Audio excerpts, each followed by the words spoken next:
जय श्री कृष्ण। राधे राधे। जय श्री कृष्ण। राधे राधे।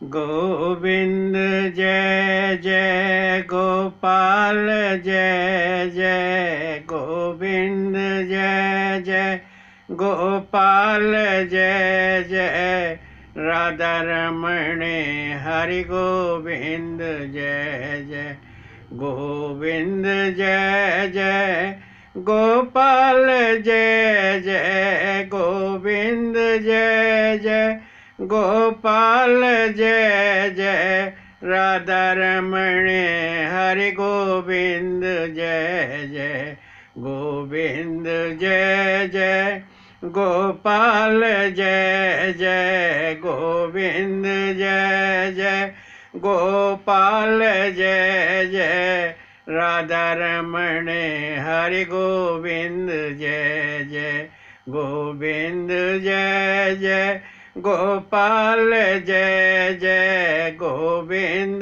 जय जय गोपाल जय जय राधा रमण हरि गोविंद जय जय गोविंद जय जय गोपाल जय जय राधा रमण हरि गोविंद जय जय। पिछले कथा प्रवचन में आपने श्रवण किया श्री भागवत का महात्म्य क्या है। आज आपको दिव्य कथा का पारायण कराते हैं। भगवान श्री वासुदेव को नमस्कार किया, क्योंकि हमारे सनातन धर्म में कोई भी कार्य करने से पूर्व भगवान को नमन किया जाता है, भगवान को प्रणाम किया जाता है। भगवान को प्रणाम किया और कथा आरंभ की।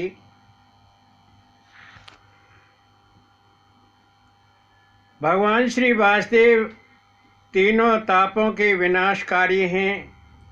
तीन ताप कौन हैं? आध्यात्मिक, आदि भौतिक और आदि दैविक। इन तीनों तापों का विनाश करने वाले भगवान श्री वासुदेव हैं। त्रितापनहु विनाशकारी जय जय श्री कृष्ण संभारी। श्री राधा का वाचक है श्रेयते इत श्री, और कृष्ण का अर्थ है श्री राधा ताम कर्षतीत कृष्ण है। अर्थ हुआ जो राधा को अपनी ओर आकर्षित करता है, खींचता है, वह कृष्ण है। राधा कौन है? पूर्व कथा प्रवचन में आपको बतलाया था कि रा कहते हैं प्रकाश को और धा कहते हैं धारण करने को। जो प्रकाश को धारण करता है वह राधा है, और जो राधा को अपनी ओर आकर्षित करता है वह कृष्ण है।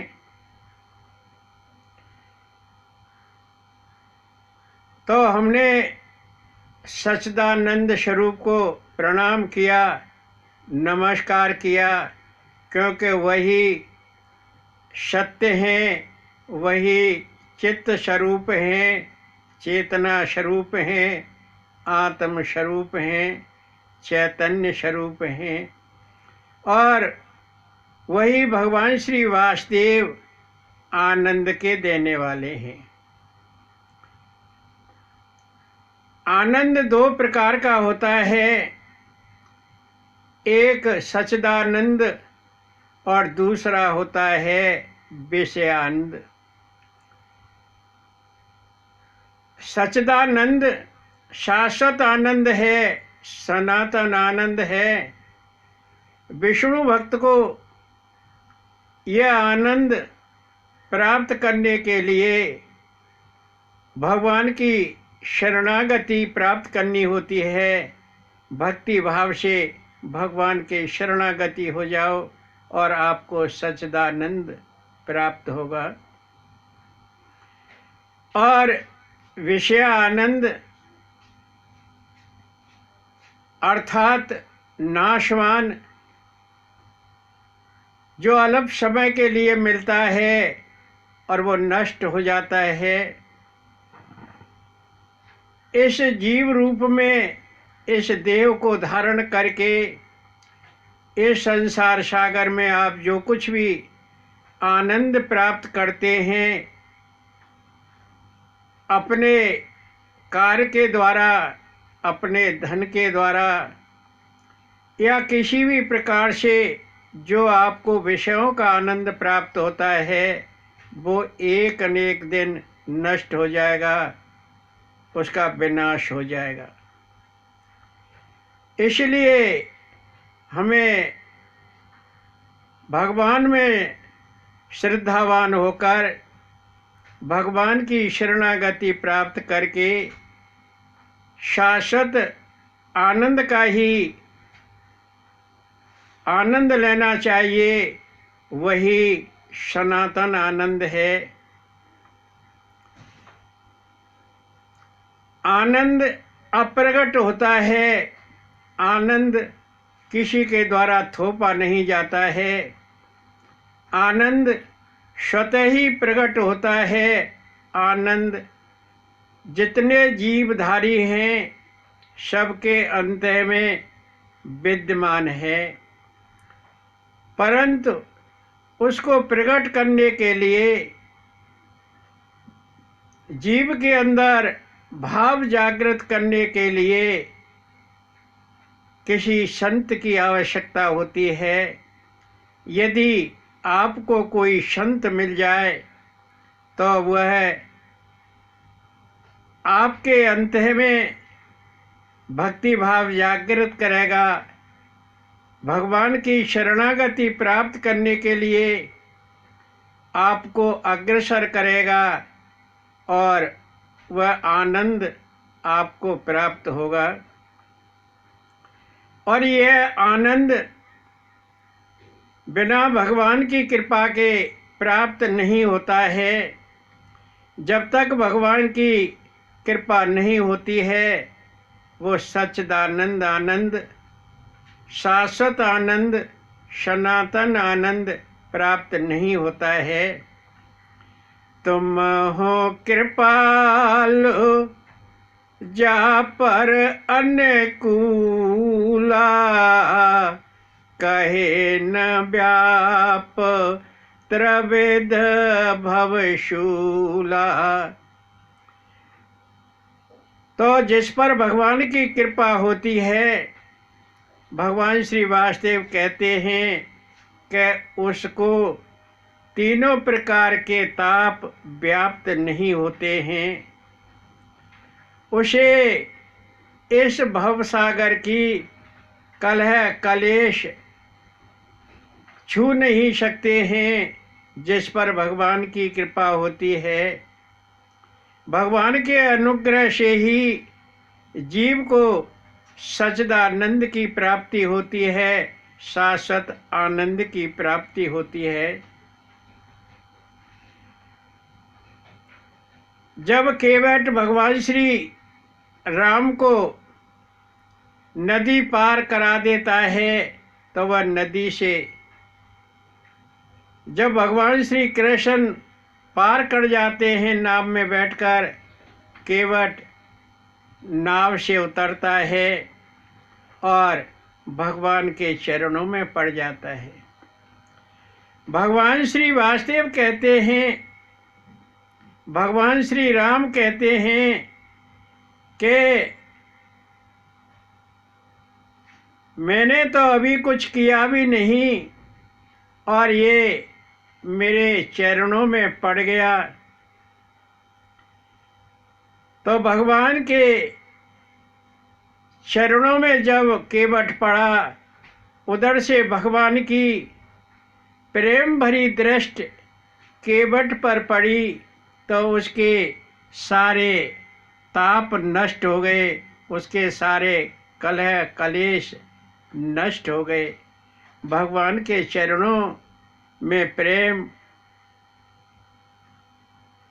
करना अति आवश्यक है, और वो बिना भक्ति के प्राप्त नहीं होता है। और उस भक्ति को जागृत करने के लिए, श्रद्धा को जागृत करने के लिए किसी संत की आवश्यकता होती है। के बटोतरे दंडवत कीना, प्रभु सकुच नहीं कछु दीना। भगवान राम सोचते हैं कि मैंने तो इसको कुछ दिया भी नहीं, और ये केवट नाव से उतरकर मेरे चरणों में दंडवत पड़ गया। भगवान कितने अनुग्रहशील हैं, कितने कृपालु हैं, कितने दयालु हैं कि भगवान की दृष्टि पड़ने से ही उस केवट का उद्धार हो गया।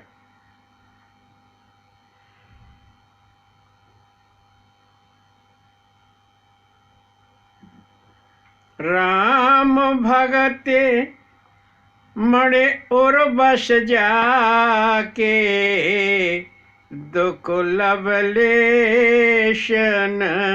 सपने के।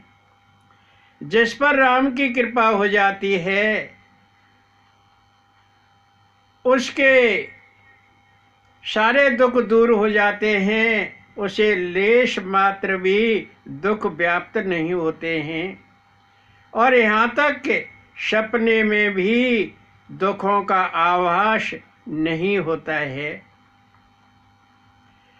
सुखी मीन जह नीर अगाधा, मछली तभी सुखी होती है जब वो अगाध नीर में पहुंचती है, जल में पहुंचती है। तो भगवान श्री राम अगाध हैं, अनंत हैं, उनके चरणों में दंडवत पड़ने से केवट का उद्धार हो गया।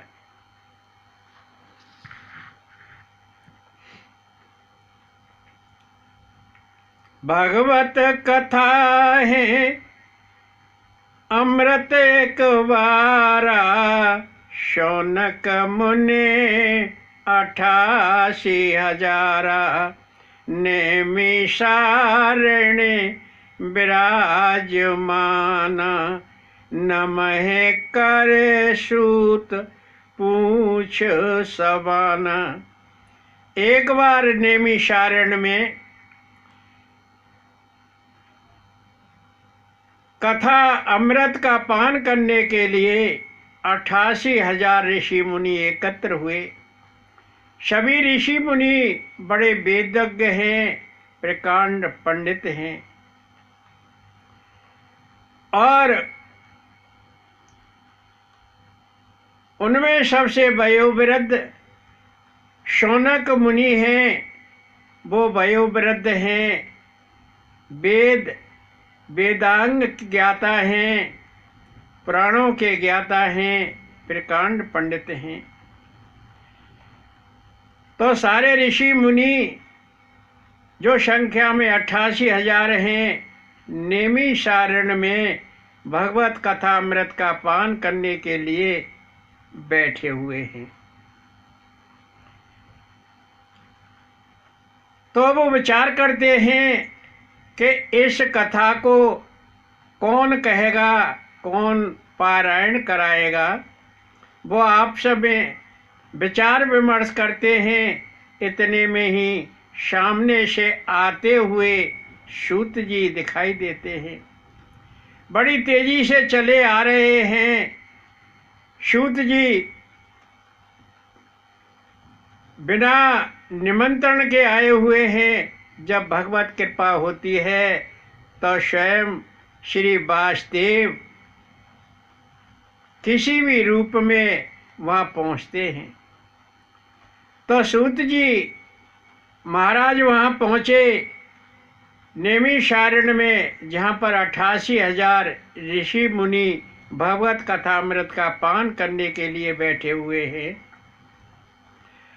और उन सूत जी महाराज को देखकर सारे ऋषि मुनि बड़े प्रसन्न हुए, उनका आदर सत्कार किया, अभिवादन किया और उनको एक ऊंचे आसन पर बैठालकर शौनक जी बोले, कोटि सूर्य सम ज्ञान तिहारा, कथा अमृत कहो सारहु सारा। सूत जी महाराज ने कहा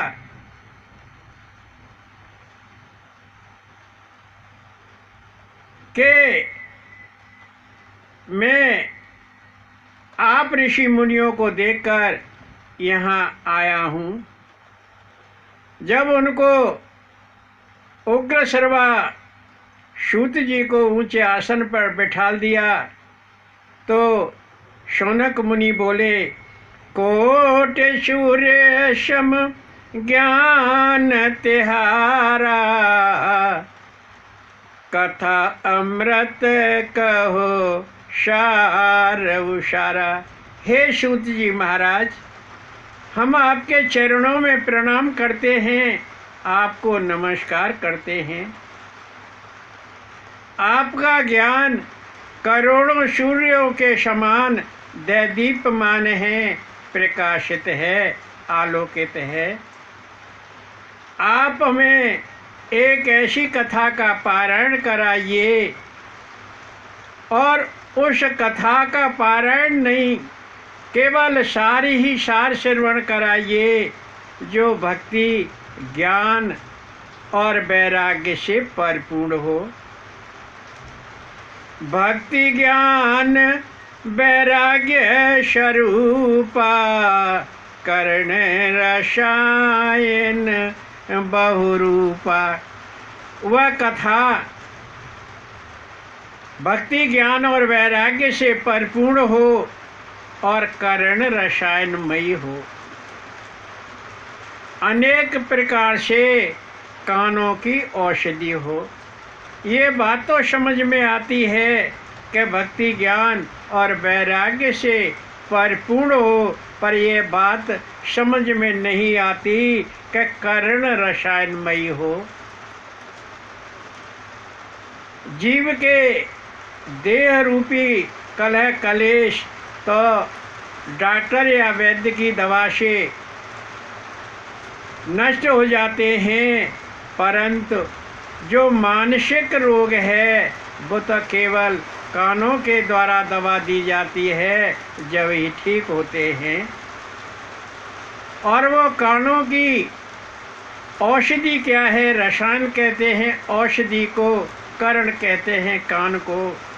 कानों की औषधि क्या है?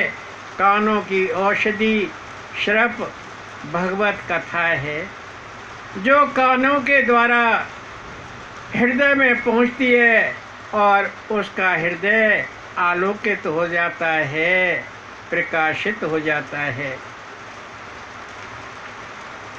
शौनक मुनि कहने लगे कि हे सूत जी, विवेक वृद्धि हो किस प्रकारा, माया मोह मिट कत संसारा।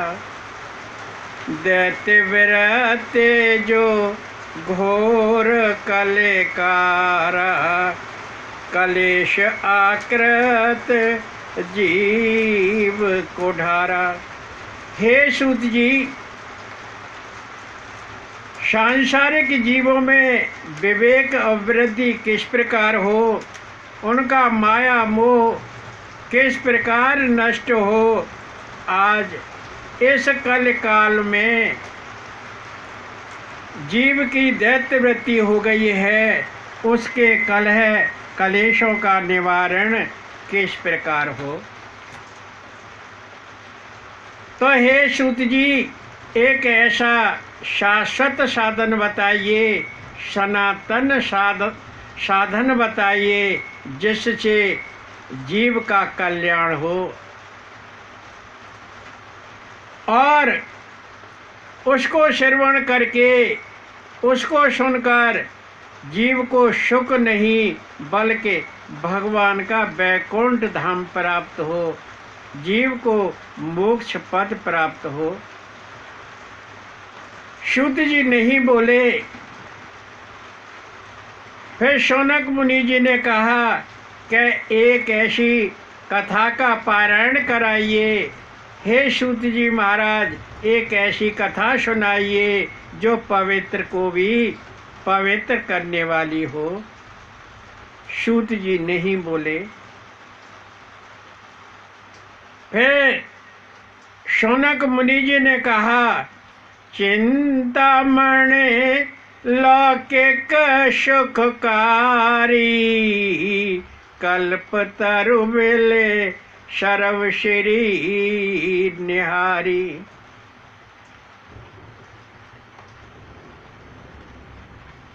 कि यदि जीव को चिंतामणि मिल जाए तो संसार के सारे सुख प्राप्त हो जाते हैं। यदि जीव को कल्प तरु की प्राप्ति हो जाए, कल्प वृक्ष की प्राप्ति हो जाए तो स्वर्ग के सारे सुख प्राप्त हो जाते हैं। पर गुरुदेव तुम मिले कुबारा, पाए जीव वैकुंठ करारा। परंतु हे सूत जी महाराज, आप जैसे सद्गुरु प्राप्त हो जाएं तो जीव को भगवान का भगवत धाम प्राप्त हो जाता है।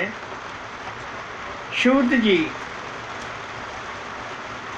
हमारे हृदय में भगवान श्री वासुदेव चित्त स्वरूप विराजमान हैं, परंतु वह दिखाई नहीं देते हैं क्योंकि हमारे हृदय में अंधकार है और भगवान श्री कृष्ण भी श्याम हैं, तो वो हमें दिखाई नहीं देते हैं।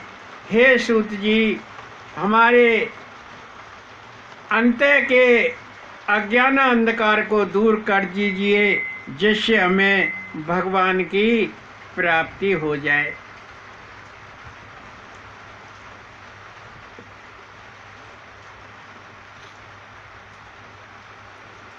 तो शौनक आदि ऋषि सूत जी महाराज से विनय कर रहे हैं कि गुरु जी, हमारे अंतः के अज्ञान अंधकार को दूर कीजिए, जिससे हम श्री वासुदेव के दर्शन कर सकें। तो आइए हम सब भी अपने अज्ञान अंधकार को दूर करने के लिए सूत जी महाराज से विनय करते हैं। गुरु जी दूर करो, मेरे दिल में अंधेरा है। गुरु जी दूर करो, मेरे दिल में अंधेरा है। गुरु जी दूर करो, लाख अयोग्य शाही, यह दास तो मेरा है। गुरु जी दूर करो, मेरे दिल में अंधेरा है। गुरु जी दूर करो, शबरी पुकार रही, हरे मेरे आ जाओ। शबरी पुकार रही, हरि मेरे आ जाओ। खट्टे मीठे बेरों में, हाँ जी हाँ, खट्टे मीठे बेरों में मेरे राम जी का डेरा है। गुरु जी दूर करो मेरे दिल में अंधेरा है। गुरु जी दूर करो। द्रौपदी पुकार रही, हरे मेरे आ जाओ। द्रौपदी पुकार रही, कृष्ण मेरे आ जाओ।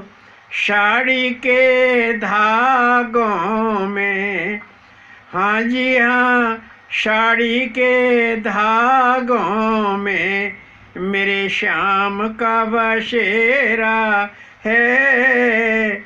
गुरु जी दूर करो मेरे दिल में अंधेरा है।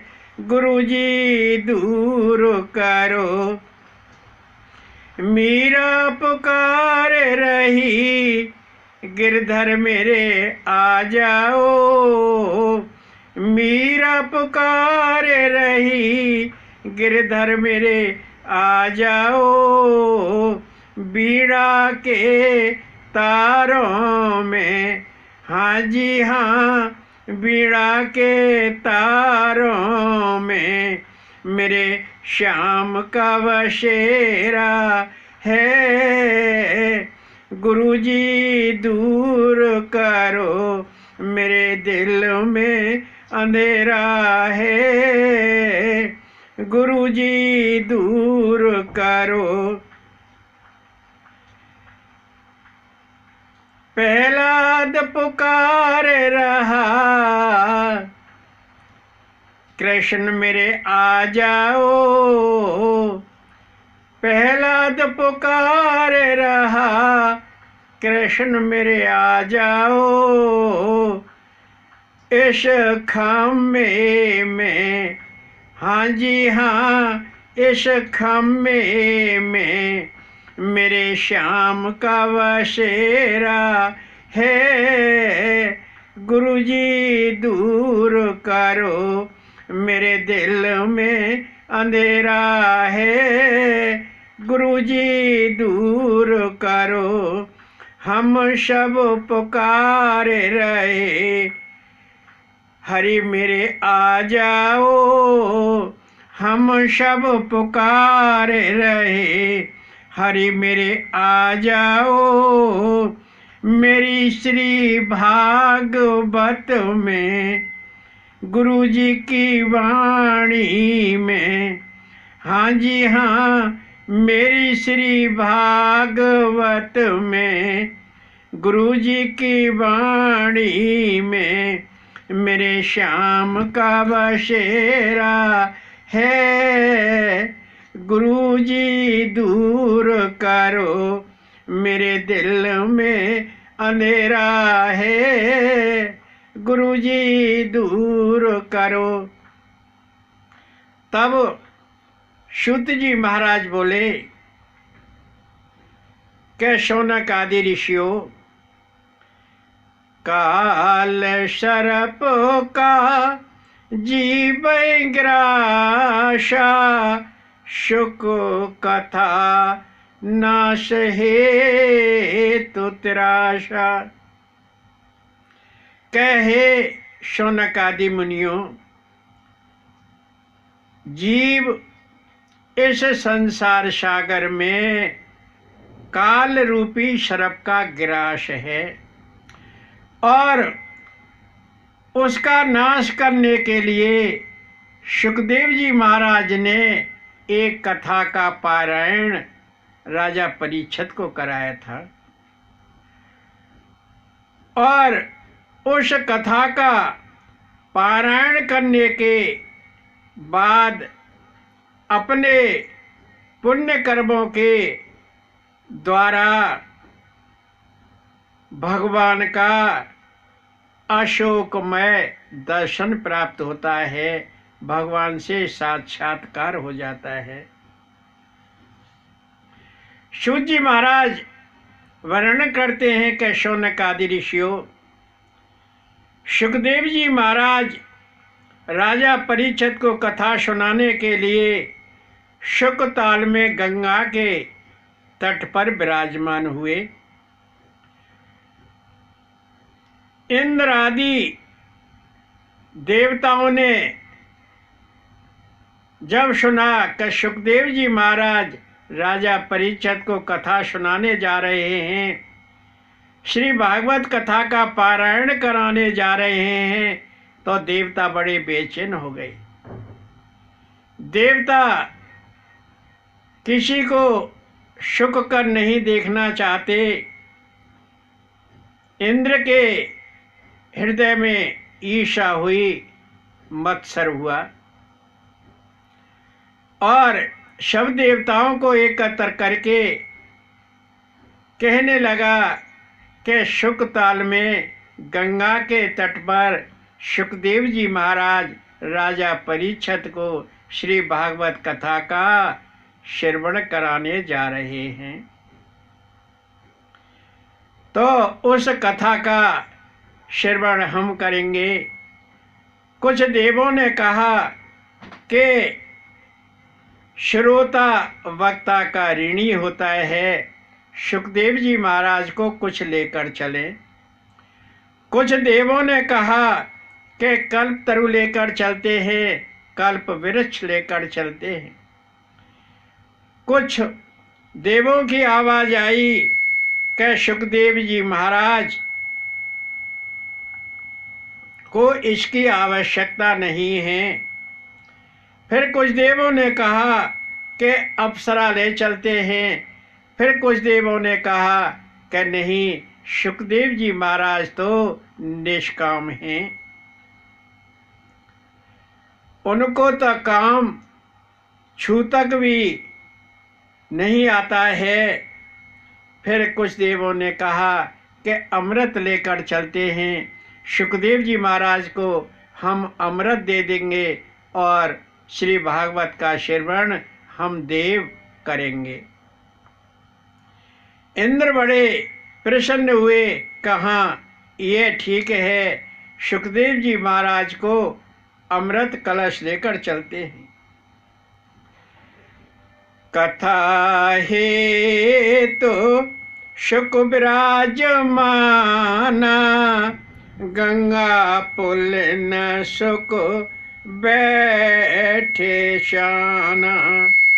देव अमृत कलश ले धाये, शुकदेव को तुरंत गहाए। तो देवता अमृत कलश लेकर शुकताल में गंगा के पुलन पर पहुँचे और सुखदेव जी महाराज को अमृत कलश देते हुए क्या कहने लगे। परीक्षित करे अमृत पाना, हम शुरू करें कथा अमृत पाना। कहे सुखदेव जी महाराज, इस अमृत को राजा परीक्षित को पिलाइए और श्री भागवत कथा अमृत का पान हम देवों को कराइए। क्योंकि राजा परीक्षित तो मरने वाले हैं, उनको तक्षक नाग डस लेगा और उनकी मृत्यु हो जाएगी। शायद इस अमृत का पान करके वह जीवित रहें। तो हे सुखदेव जी महाराज, इस अमृत का पान राजा परीक्षित को कराइए और श्री भागवत कथा अमृत का पान हम देवों को कराइए। सुनो शोक देव हसी उड़ाई, कित कथा कित सुधा तुम भाई। सुखदेव जी महाराज पहले तो हंसे, देवताओं का मजाक बनाया कि हे देवो, कहाँ अमृत और कहाँ भागवत कथा। तुम्हें अमृत छोड़कर यह भागवत कथा भाई है, अच्छी लगी है। सुखदेव जी महाराज खूब हंसे और फिर कहा भक्ति शून्य कथा अनाधिकारी, कथा पान सुर दुर्लभ भारी। भक्ति शून्य कथा अनाधिकारी, कथा पान सुर दुर्लभ भारी। तहें कथा सुन परीक्षित राजा, मुक्ति पाए परीक्षा शुकाजा। हे कृष्ण भक्तों, जिस कथा का श्रवण देवलोग नहीं कर सकते हैं, उस कथा का पान आप कर रहे हैं। सुखदेव जी महाराज ने देवों को कहा, इंद्र आदि को कहा कि जो लोग भक्ति शून्य होते हैं वह कथा श्रवण के अनधिकारी होते हैं, वह कथा श्रवण के पात्र नहीं होते हैं। कथा श्रवण वही कर सकता है जिसके अंदर भक्ति हो, श्रद्धा हो, भगवान श्री वासुदेव के चरणों में प्रेम हो, वही श्री भागवत कथा का श्रवण कर सकता है। तो हे कृष्ण भक्तों, आप बड़े सौभाग्यशाली हैं कि एक ऐसी कथा जो देवताओं को भी सुनने के लिए दुर्लभ है, उस कथा का पान आप सभी कर रहे हैं। और उसी कथा का पान करके जो सुखदेव जी महाराज ने राजा परीक्षित को श्रवण कराई थी, राजा परीक्षित को मुक्ति प्राप्त हुई और वह भगवत धाम में पहुंच गए। तो जब ब्रह्मा जी ने सुना कि श्री भागवत कथामृत का पान करके राजा परीक्षित मुक्त हो गए, तो ब्रह्मा जी बड़े आश्चर्यचकित हुए। आश्चर्यचकित ब्रह्म बेलोका, तोला तोले सब साधन लोका। महत्वमयी भागवत भारी, ऋषि मुनि दृग विस्मय उचारी। तो ब्रह्मा जी ने संसार के सभी मुक्ति के साधनों को तुला के एक पलड़े में रख दिया और एक पलड़े में श्री भागवत को रखा। तो महत्वमयी भागवत का पलड़ा भारी रहा। ब्रह्मा जी बड़े आश्चर्यचकित हुए कि श्री भागवत इतनी महत्वमयी कथा है कि सांसारिक सब साधनों से बढ़कर है। और ऋषि मुनि यह देखकर बड़े विस्मित हुए, बड़े आश्चर्यचकित हुए।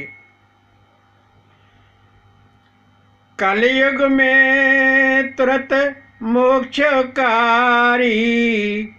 भगवान सुन जीव संसारी। कलयुग में तुरंत मोक्षकारी, भगवान सुन जीव संसारी। तो इस कथा के कहने वाले स्वयं वासुदेव हैं। उनके मुखारविंद से इस कथा का श्रवण किया जाए। हे सांसारिक जीवों, यह भागवत बड़ी महत्वमयी कथाएं और इस कलयुग में तुरंत मोक्ष प्रदान करने वाली कथा है। इस कथा का श्रवण सभी सांसारिक जीवों को करना अपरिहार्य है। सप्ताह श्रवण भक्ति प्रदाना, शनक आदे दे वर्ष सुनाना।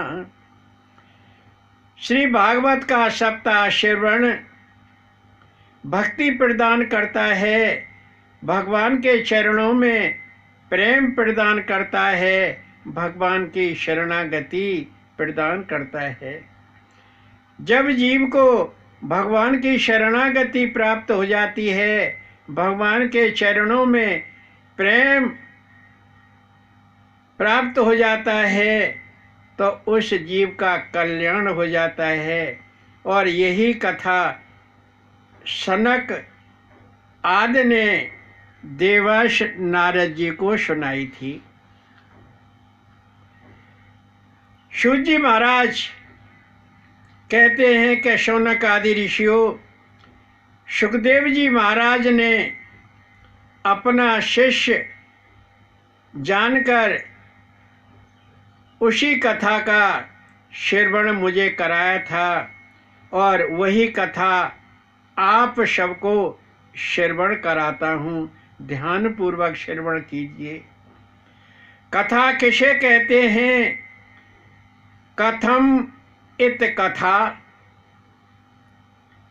जिसमें ब्रह्म के कार्यों की चर्चा हो और जिसको सुनकर भगवान श्री वासुदेव के चरणों में आस्था हो जाए, प्रेम हो जाए, वह कथा कहलाती है। क किसे कहते हैं? क कहते हैं भगवान को, और था किसे कहते हैं? कथा को। अर्थ हुआ कि कथा जिसमें भगवान के कार्यों की, लीलाओं की चर्चा हो और जिसको सुनकर भगवान के चरणों में प्रेम जागृत हो जाए, वह कथा कहलाती है। हम सब भी परीक्षित हैं, क्योंकि भगवान की खोज में जीव निकला हुआ है। जैसे राजा परीक्षित को जब शाप लगा तो उन्होंने राजसी सारे ठाट बाट उतार दिए, राज्य त्याग दिया और भगवान की खोज में गंगा के पुलन पर शुकताल में जाकर बैठ गए और ऋषि मुनियों के चरणों में बैठ गए। गंगा का तट क्या है? एक पवित्र स्थान है जहाँ पर भक्ति प्राप्त होती है। राजा परीक्षित ने सोचा कि मैं संत ऋषि मुनियों के चरणों में जाकर गंगा के तट पर बैठूं, जहाँ पर मुझे भक्ति प्राप्त होगी, भगवान के दर्शन होंगे, मेरी दुर्गति नहीं होगी।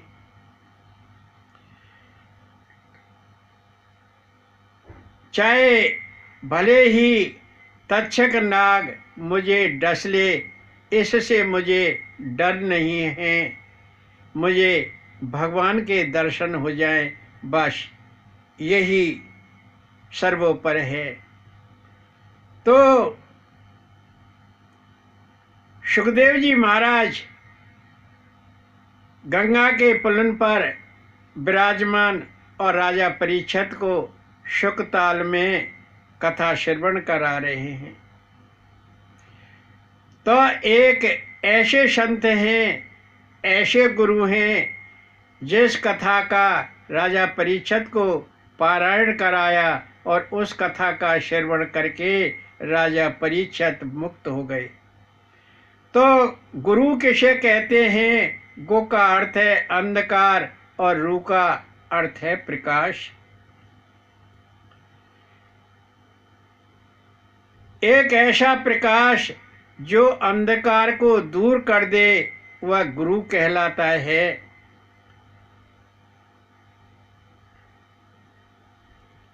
कथा दो प्रकार की होती है, एक वेदांत रूपी कथा और दूसरी शरणागत रूपी कथा।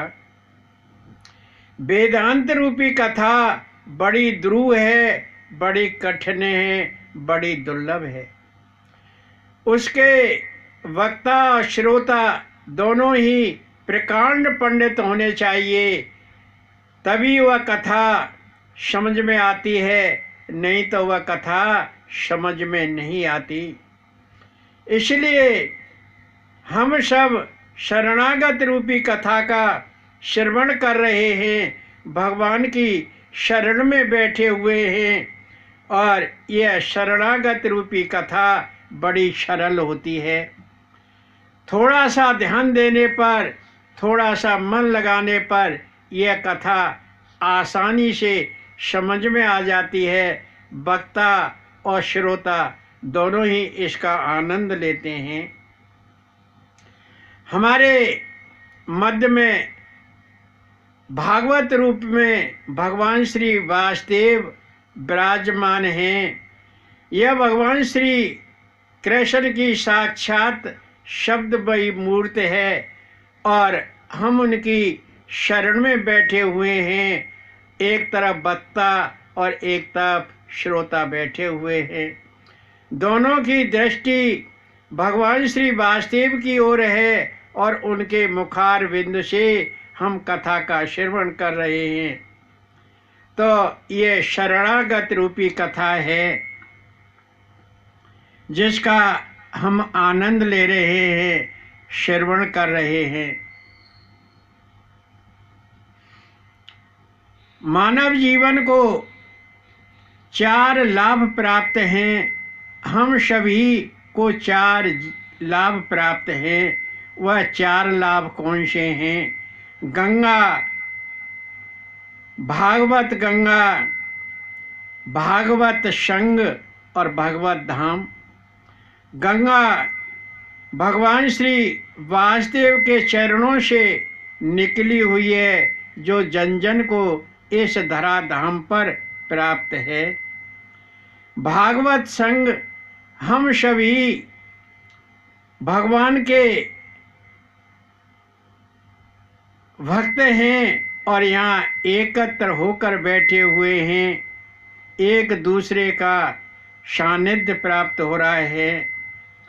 और भागवत गंगा, भागवत गंगा श्री भागवत स्वयं भगवान श्री कृष्ण के मुखारविंद से निकली हुई है और उसका हम सब पान कर रहे हैं।